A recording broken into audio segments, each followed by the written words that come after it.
Jadi selama Bapak menjadi supervisor di hotel ini, apa saja kendala Bapak yang Bapak alami dalam mengatur bawahan Bapak?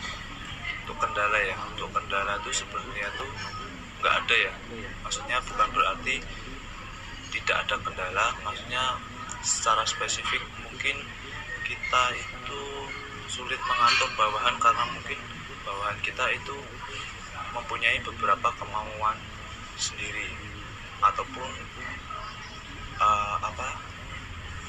mereka mendapatkan tugas dari job desk mereka sendiri, lalu mereka dapat tanggung jawab yang lain atau side job sendiri dari manajer kami. Jadi sebenarnya sih untuk kendalanya sih sebenarnya nggak ada, cuma ya itu tadi karena beberapa staff itu mempunyai berbeda karakteristik, mungkin ya dari karakteristik tersebut yang sometimes membuat kita menjadi terkadang terkendala, ataupun karena juga habits mereka yang mungkin di luar mereka berbeda dengan pekerjaan, mungkin terkadang habits di luar itu terbawa ke pekerjaan seperti itu. Ya, jadi nggak ada ya Pak? Pertanyaan nomor 2, bagaimana tindakan Bapak sebagai seorang supervisor jika ada staf bawahan Bapak yang berkinerja buruk? Nah, kalau misalkan staf atau bawahan saya berkinerja buruk itu bukan berarti dia selalu berkinerja buruk ya. Sometimes kinerja buruk itu disebabkan oleh beberapa faktor.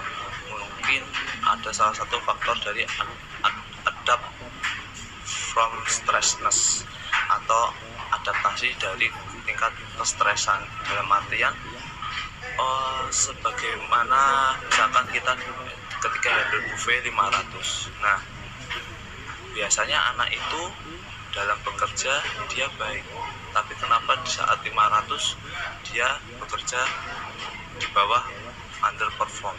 Nah, seperti itu tuh, yaitu tadi kita harus menganalisis dari anak tersebut bahwa adaptasi of stressnya dia itu kenapa seperti itu. Tambah lagi kalau misalkan memang dia terus-terusan seperti itu dengan okupansi yang ramai, masih berkinerja seperti itu dan sepi masih tetap sama, tidak ada perubahan, berarti kita harus caranya dengan meng-coaching dia. Kita panggil dia, kita tanyain apakah kamu mempunyai masalah atau mungkin lagi ada problem apa di luar, ataupun mungkin lagi nggak punya duit, ataupun lagi masalah family matter, ataupun dengan pacar atau dengan kawan, ataupun dengan sesama coworker atau rekan kerja, itu perlu kita gali. Lebih dari itu, perlu kita tingkatkan untuk yang namanya refreshment dari training. Nah, sebenarnya refreshment dari training itu sangat penting, walaupun kamu sudah tahu, staff kita sudah tahu yang namanya sequence of service, tapi sometimes dia akan lupa, dia akan terlewat menjalankan part yang ke-1, ke-2 dan sebagainya. Maka dari itu dalam sebulan itu pasti saya buat yang namanya refreshment training ataupun dari kalender training itu tentang training-training yang istilahnya basic seperti itu.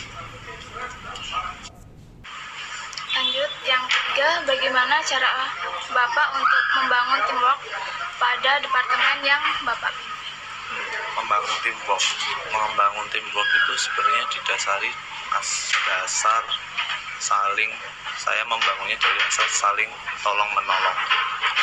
Saya anggap ini tim saya itu adalah sebuah keluarga.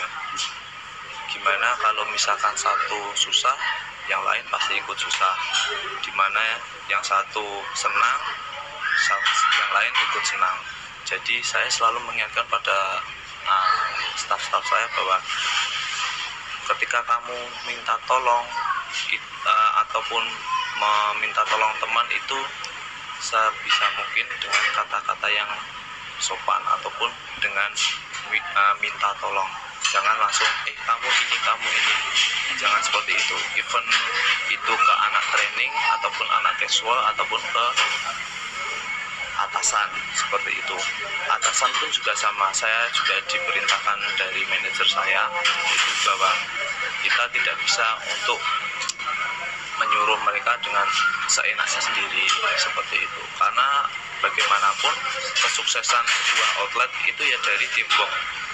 Kita nggak bisa kerja sendiri. Kita ada bartender, kita ada supervisor, kita ada server, kita ada runner, seperti itu. Jadi sebisa mungkin teamwork itu dibangun atas dasar keluarga dan saling percaya, trust.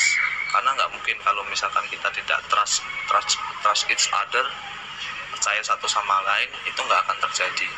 Misalkan kamu mendelegasikan sesuatu ke salah satu staff, Mbak Cindy, misalkan kamu kerjain setapan western set, kamu sudah pernah set seperti itu? Sudah, Pak. Ya udah, berikan kepercayaan ke dia untuk menjalankan, seperti itu. Baru setelah itu dicek, bukan sudah menyuruh tapi kita tiba-tiba langsung gini langsung menilai, padahal belum tentu itu salah, seperti itu.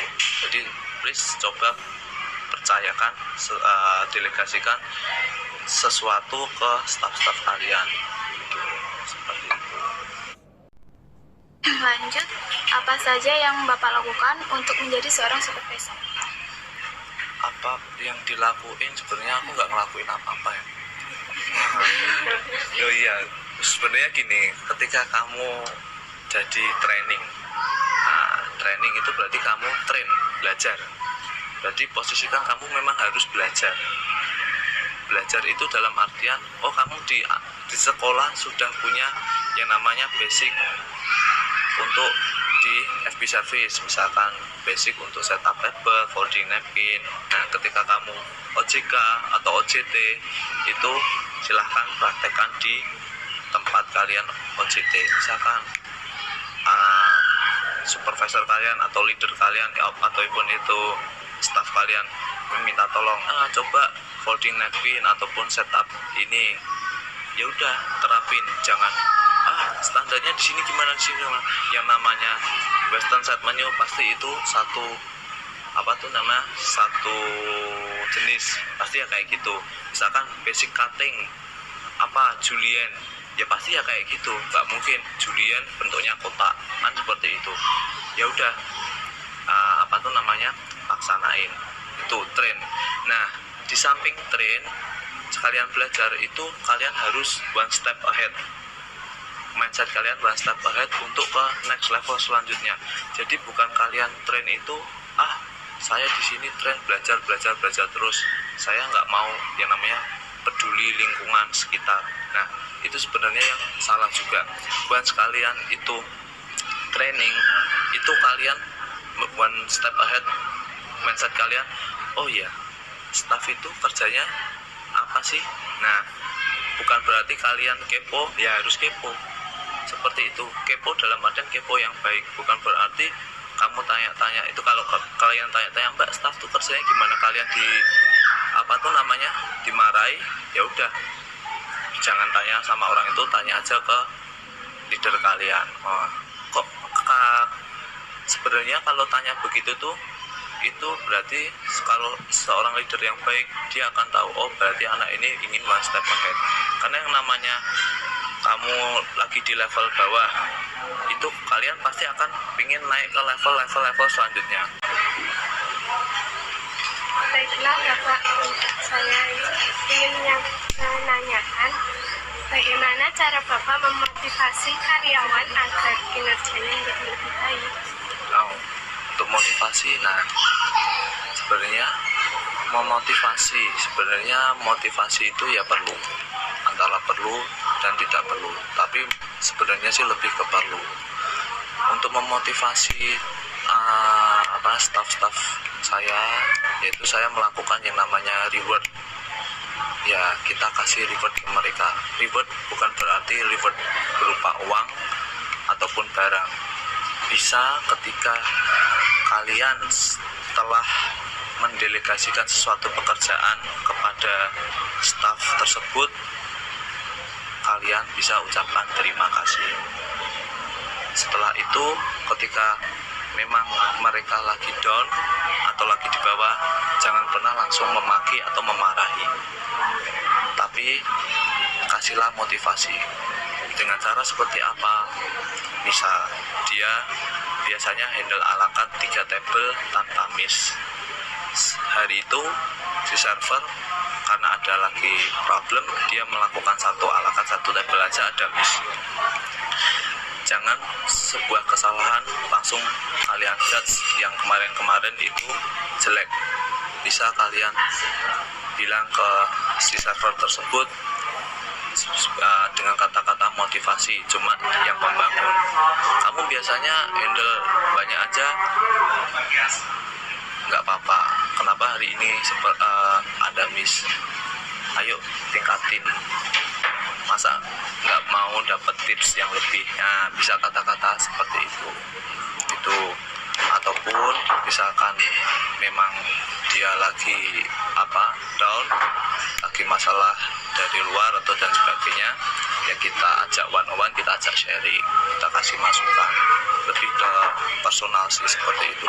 Dan untuk memotivasi itu sebenarnya jangan pernah kalian memarahi ataupun memberikan coaching kepada staff itu di depan teman kerja mereka.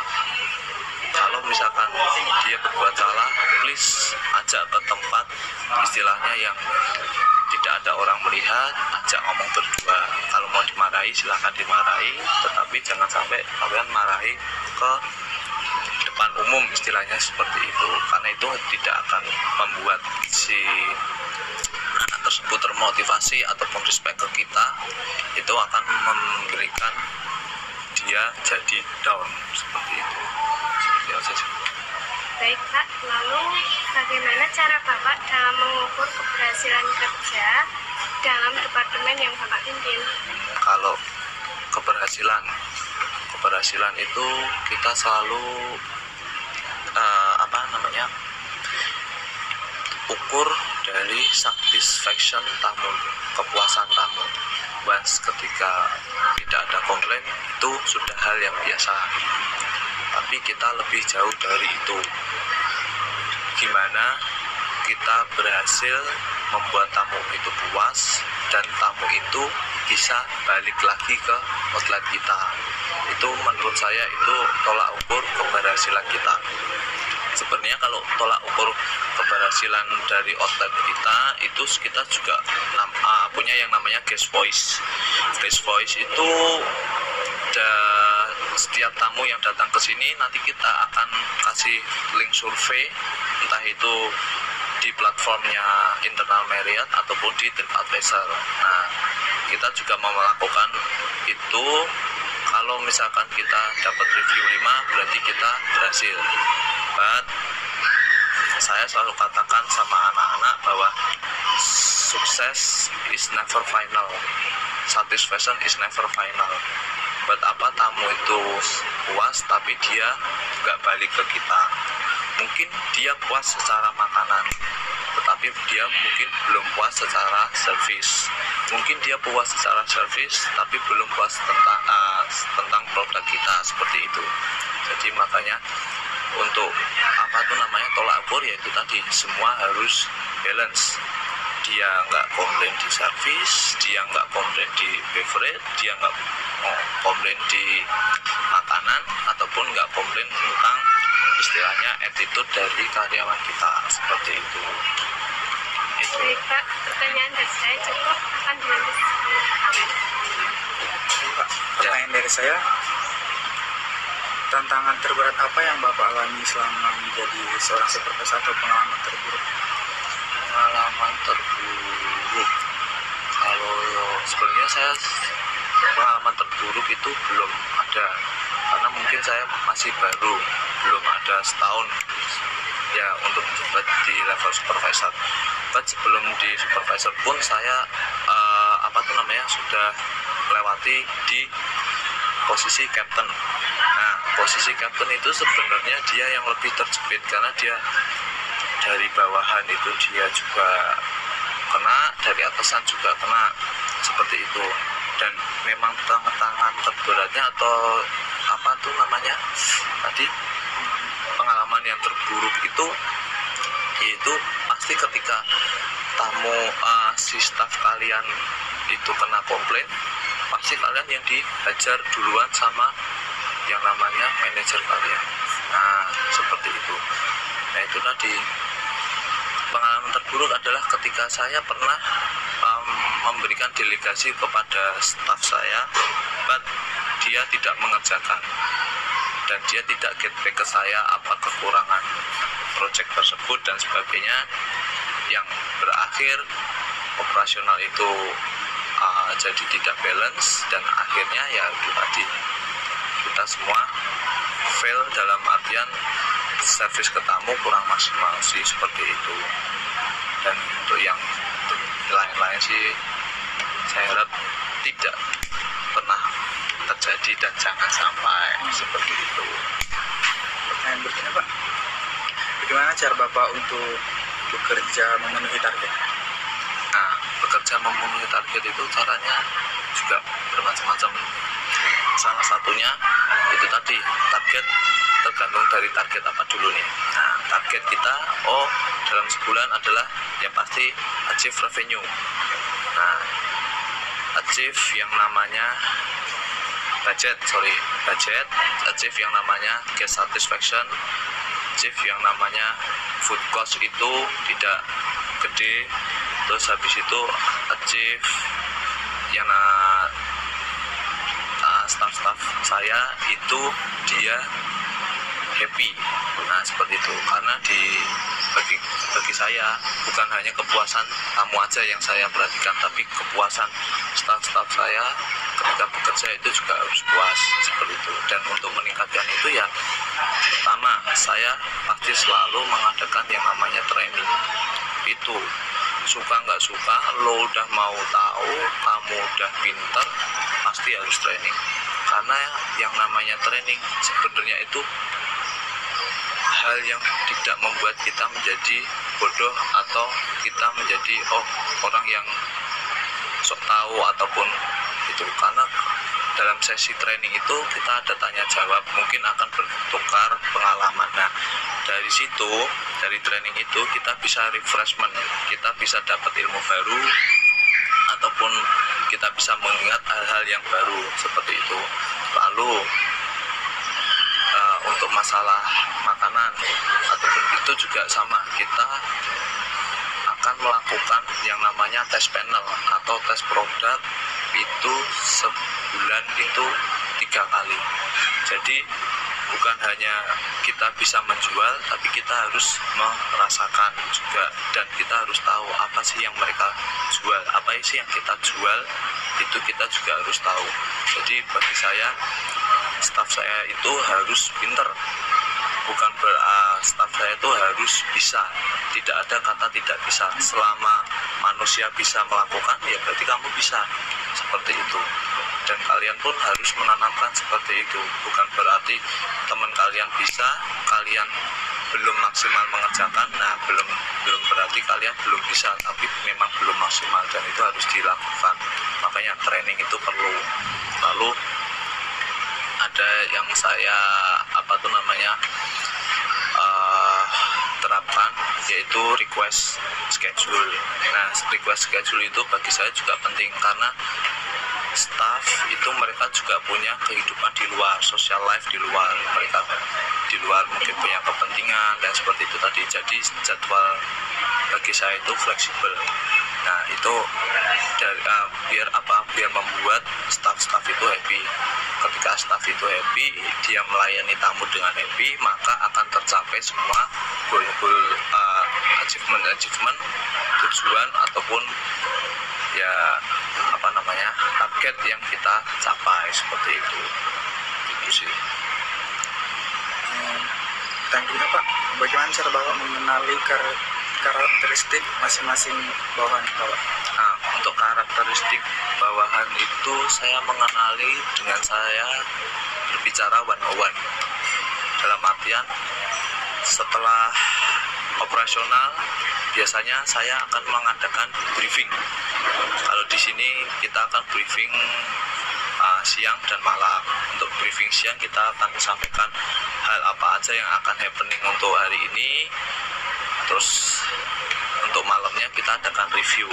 Nah, once ketika kita sudah selesai operasional, kita review, yaitu tadi saatnya saya tarik satu orang, setiap hari berbeda-beda, saya ajak ngobrol. Nah, dari situ saya akan mengetahui karakteristik si anak tersebut, ataupun dengan saya mendelegasikan sesuatu pekerjaan kepada mereka. Nah, saya tes bagaimana tentang tanggung jawabnya anak tersebut, gimana kecepatan dia dalam bekerja, seperti itu. Dan mungkin dari itu aja kalau saya. Dan apa yang dapat Bapak lakukan agar lingkungan kerja yang kondusif antara bawahan dengan atasannya? Bikin kondusif lingkungan kerja itu gampang-gampang susah. Pasti gesekan pasti ada, yang namanya itu cewek cowok ataupun cowok-cowok ataupun cewek-cewek, itu pasti ada. Apalagi kalau di main restoran itu pasti ada yang istilahnya grouping lah, ya teman-temanan. Nah, itu kan banyak. Nah, cara menghindari itu adalah yaitu tadi saya menerapkan harus yang namanya respect each other. Lo punya masalah, selesaikan di depan. Misalkan kalian antara teman satu grup ini ada berbeda pendapat, selesaikan dengan baik-baik. Kalau misalkan nggak bisa baik-baik, lapor ke atasan. Oke, selesaikan dengan atasan. Dan please jangan pernah kalian ketika punya masalah itu kalian sebarluaskan ke teman-teman kalian yang lain. Nah, seperti itu. Nah, seperti itulah yang tidak membuat kondusif. Dan ketika kalian punya masalah itu, dan jangan pernah kalian lampiaskan ke bawahan kalian. Misalkan kalian punya problem sendiri, tapi terus kalian marah-marah gak jelas sama bawahan kalian. Ya, itu tadi cara biar lingkungan kerja kondusif. Ya, hindari untuk ngegosip, ya, terus grouping chit-chat nggak jelas ketika kalian standby, misalkan jadi buffet runner ataupun nunggu tamu ala carte, seperti itu. Lalu saya juga sering ngasih yang namanya konseling apabila ada dua anak yang memiliki problem. Itu